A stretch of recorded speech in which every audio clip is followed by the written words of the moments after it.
안녕하세요. 오늘 여러분과 함께 깊이 파고들 주제, 바로 은퇴 후 경제적 자유를 위한 현실적인 재정 계획입니다. 여러분이 보내주신 소중한 자료들, 그 안에서 핵심만 딱 뽑아드릴게요. 국민연금만으로 괜찮을까? 또 은퇴하면 돈이 대체 얼마나 필요하지? 이런 고민들, 네, 아마 다들 한 번쯤은 해보셨을 거예요. 실제로 통계청 자료를 봐도, 60세 넘어가면 소득이 확 줄어드는 게 보이더라고요. 거의 50대 절반 수준? 네, 그 현실적인 부분 때문에 불안감이 크신 거죠. 맞아요. 근데 너무 막막하게만 생각하지 마시고요. 오늘 이 심층 분석, 이걸 통해서 여러분의 불안감을 좀 덜어드리고 또 실질적인 계획을 세우는데 꼭 필요한 정보들, 전략들, 네, 그런 것들을 명확하게 좀 짚어드리려고 합니다. 네, 맞습니다. 오늘 같이 볼 자료들이요. 그냥 막연한 걱정보다는 구체적으로 어떻게 준비해야 하는지 그 답을 찾는 데 도움을 줄 겁니다. 그럼 가장 먼저 풀어야 할 질문 역시 이거겠죠. 은퇴 후에 정말 나에게 필요한 생활비, 이게 얼마일까? 여기서부터 시작해야죠. 보통 현재 생활비의 한 70%, 이 정도로 많이들 얘기하잖아요. 주택대출 끝나고 또 자녀 교육비 부담 줄고 이런 거 감안해서요. 예를 들어 월 300만 원 쓰셨다면 대략 한 210만 원 정도? 연간으로는 2,500 조금 넘고요. 네, 그 정도를 기준으로 많이 생각하시죠. 근데 자료들을 보다 보니까 좀 흥미로운 지적이 있더라고요. 은퇴 후에 오히려 그 건강관리 비용이라든지 아니면 새로운 취미활동 같은 거요. 이런 데서 예상 못한 지출이 클 수 있다. 이런 얘기요. 그렇죠. 활동적인 노후를 보내려면 또 그만큼 비용이 들 수 있으니까요. 네, 그래서 단순히 그냥 70% 이렇게 계산하기보다는 이런 변수들까지 좀 생각을 해서 조금 더 여유 있게 그리고 아주 구체적으로 여러분만의 예산을 짜보는 게 중요해 보입니다. 맞습니다. 그렇게 해서 필요한 금액의 윤곽이 어느 정도 잡혔다. 그러면 이제 그 돈을 어떻게 마련할 거냐? 이 구체적인 방법인데요. 여기서 핵심은 역시 3층 연금 시스템을 얼마나 잘 활용하느냐, 이거겠죠? 그렇죠. 1층 국민연금, 이게 기본이긴 한데 자료에서도 나오지만 평균 수령액만으로는 좀 부족할 수 있다는 거죠. 월 한 65만 원 정도니까요. 네. 그래서 2층 퇴직연금의 역할이 중요해지는 겁니다. DB형이냐, DC형이냐 이것부터 확인하고 이걸 그냥 놔두는 게 아니라 어떻게 운용할지 이게 중요해요.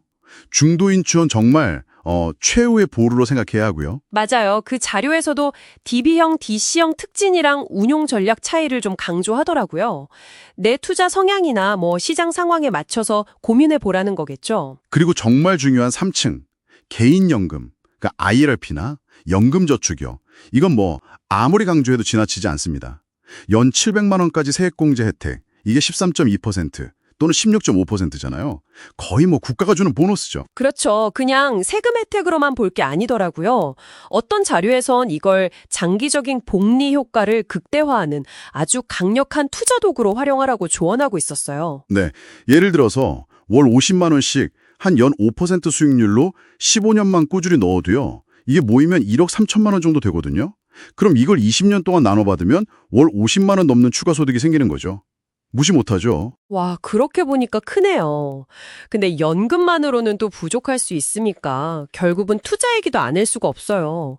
자료들 보면 공통적으로 투자를 안 하는 위험성 이걸 강조해요. 맞아요. 물가 상승률, 인플레이션 생각하면 현금 가만히 두는 게 오히려 마이너스니까요. 네. 그래서 핵심은 역시 분산 투자인데 연령대에 따라서 주식, 채권 비중 조절하는 거. 예를 들면 50대는 50대 50 이런 거 외에도 한 자료에서는 배당주나 리츠처럼요. 꾸준히 현금 흐름을 만들어주는 자산들. 이걸 좀 주목하라고 하더라고요. 그렇죠. 노후에는 그 안정적인 현금 흐름이 정말 중요하니까요. 그리고 투자 방식에 있어서도 그 달러 코스트 에버리징, 그러니까 매달 꾸준히 적립식으로 투자하는 거예요.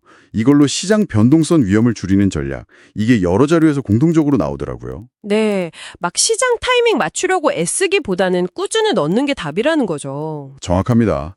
꾸준함이 중요해요. 연금이랑 투자 말고 또 부동산 활용, 이것도 빼놓을 수 없죠. 특히 주택연금, 영목이지, 이거 관심 많으시더라고요. 만 55세 이상이고 공시가격 9억 원 이하 주택 가지신 분들, 집에 살면서 연금을 받을 수 있다는 게 큰 장점이죠. 네. 예를 들어서 시가 5억 원 주택으로 60세에 가입한다 치면 월 100만 원대 중반까지도 기대해 볼 수 있다고 하니까요. 상당히 현실적인 대안이 될 수 있어요. 그렇죠. 근데 다만 어떤 자료에서는 그 가입 조건이나 예상 연금액만 보지 말고 나중에 집값 변동이라든지 뭐 상속 문제 같은 거 이런 고려할 점들도 좀 꼼꼼히 따져봐야 한다고 지적하고 있었습니다. 네, 그런 부분도 중요하죠. 또 다른 방법으로는 부동산 다운사이징도 있고요. 집 크기를 줄여서 거기서 나오는 차액, 이걸 노후 자금으로 쓰는 거죠. 근데 이것도 단순히 그냥 작은 집으로 옮긴다기보다는 생활 반경이나 뭐 편의시설 이런 것까지 다 고려해야 하고요.